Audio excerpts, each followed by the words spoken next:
यमुना नदी के किनारे सफेद पत्थरों से निर्मित अलौकिक सुंदरता की तस्वीर ताजमहल न केवल भारत में बल्कि पूरे विश्व में अपनी पहचान बना चुका है। ताजमहल को दुनिया के 7 आश्चर्यों में शामिल किया गया है।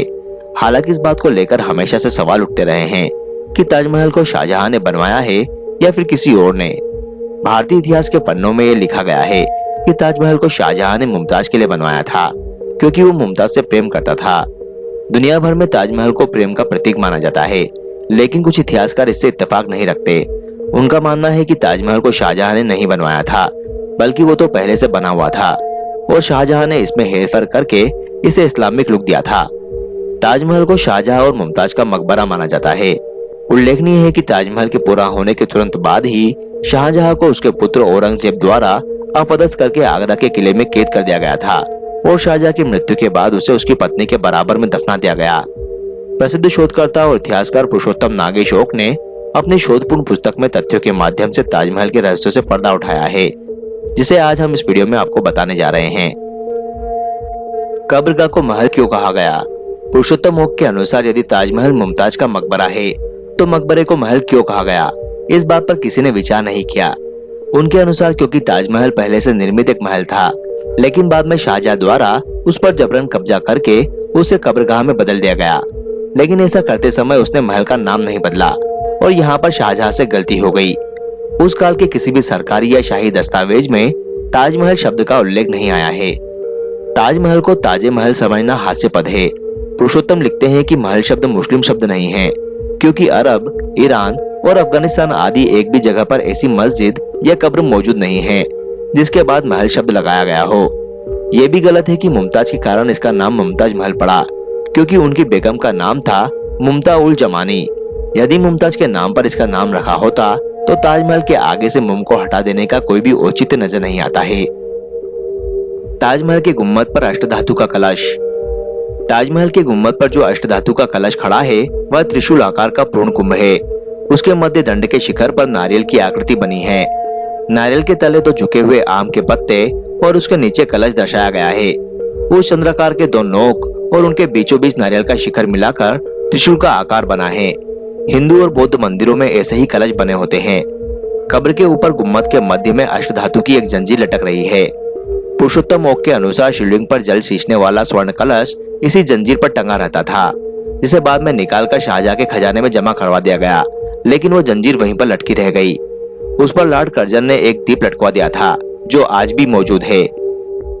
ताजमहल के तहखाने का रहस्य। साल 1631 में ताजमहल का निर्माण कार्य शुरू कराया गया था और साल 1653 तक ताजमहल बनकर तैयार हो गया। ताजमहल के नीचे 1000 से भी ज्यादा कमरे हैं। इसे आज भी निर्माण कुशलता का एक विशाल नमूना कहा जाता है।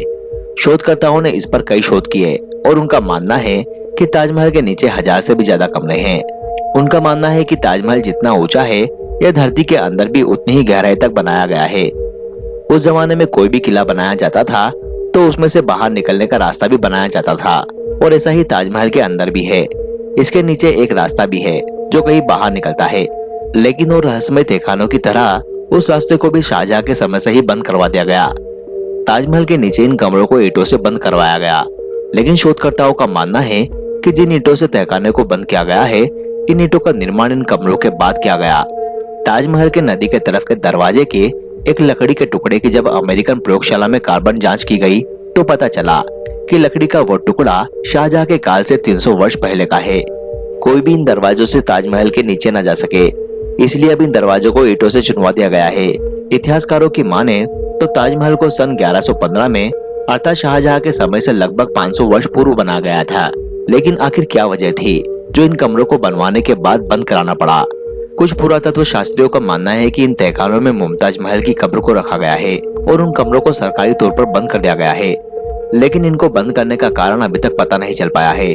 कुछ पुरातत्व शास्त्री और लेखकों का यह भी कहना है कि इस जगह पर पहले एक शिव मंदिर था और उसे तेजो महालय कहा जाता था।